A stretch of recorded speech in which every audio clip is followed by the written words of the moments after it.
வணக்கம். நம்ம இன்றைக்கி வாழைப்பூ வடை எப்படி செய்யுதுன்னு பார்க்கலாம் வாங்க.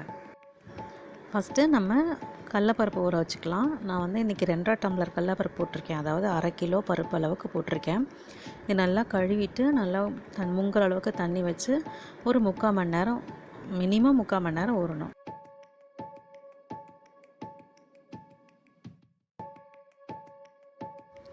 வாழைப்பூவில் கொஞ்சம் இலசாக இருக்கிறத எடுத்துக்கலாம்.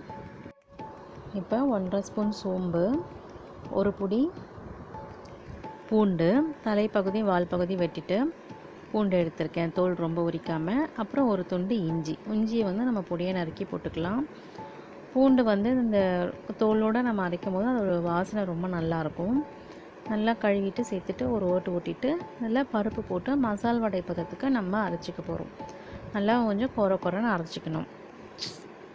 ஸோ இந்த மாதிரி அரைச்சி எடுத்துக்கலாம். நம்ம மசால் வடைக்கு எப்படி அரைப்போமோ அதே பதத்தில் தான் நம்ம அரைக்கணும்.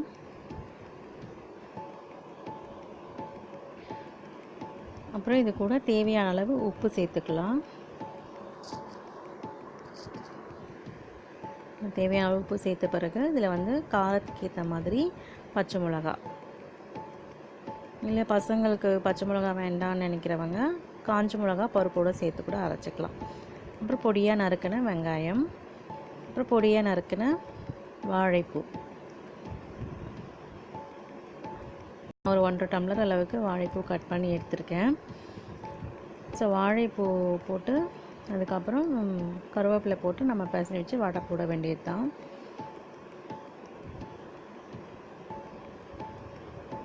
இப்போ நல்லா பிசைஞ்சு வச்சுட்டோம். இப்போ வந்து எண்ணெயை சூடு பண்ணிக்கலாம். இந்த மாதிரி ஒரு பிளாஸ்டிக் கவரில் எண்ணெயை தடவிட்டு நம்ம வந்து இந்த மாவில் ஒரு உருண்டை எடுத்து வச்சு இந்த மாதிரி தட்டி நம்ம வடையை பொரித்து எடுத்துடலாம். இந்த எண்ணெயில் போடும்போது இந்த மாதிரி ஓரமாக தான் போடணும், நடுவில் போடக்கூடாது. நடுவில் நம்ம போட்டோம்னா நம்ம கையில் எண்ணெய் படுறதுக்கான நிறைய வாய்ப்புகள் ஜாஸ்தியாக இருக்குது. அதனால் இந்த மாதிரி பொரிக்கிற ஐட்டம் எதுவாக இருந்தாலும் நம்ம வந்து ஓரத்தில் இந்த மாதிரி போட்டு பழகிட்டோம்னா நம்ம கையில் எண்ணெய் படாமல் இருக்கும். அதே மாதிரி ஆயிலை வந்து கொஞ்சம் சூடு ஆனவுடனே நம்ம வந்து மீடியம் ஃப்ளேமில் வச்சிடணும். இந்த வடையை வந்து நம்ம மீடியம் ஃப்ளேமில் போட்டு தான் நம்ம எடுக்கணும்.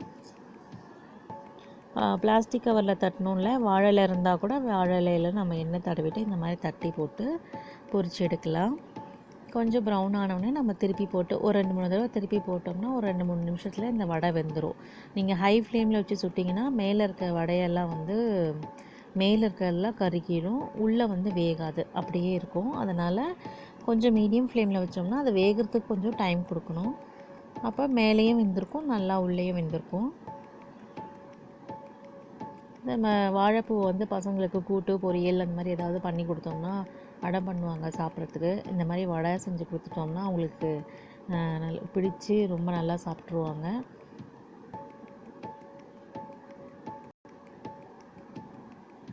ஸோ வாழைப்பூ வடை இன்னும் கொஞ்சம் நேரத்தில் ரெடி ஆகிடும். இப்போ நான் வந்து 1/2 கிலோ மாவு போட்டிருக்கேன் இல்லையா, இந்த அளவு நீங்கள் போட்டிங்கன்னா உங்களுக்கு வந்து ஒரு 40 வடை வரைக்கும் கிடைக்கும், இதே சைஸில் நீங்கள் போட்டிருந்தீங்கன்னா. ஸோ யாராவது வீட்டுக்கு விருந்தாளி வரும்போது இந்த மாதிரி வடை சுட்டு கொடுத்துட்டோம்னா நல்லாயிருக்கும். ஸோ வடை ரெடி ஆகிடுச்சு. இப்போ நம்ம அதை வந்து சர்வ் பண்ணிடலாம்.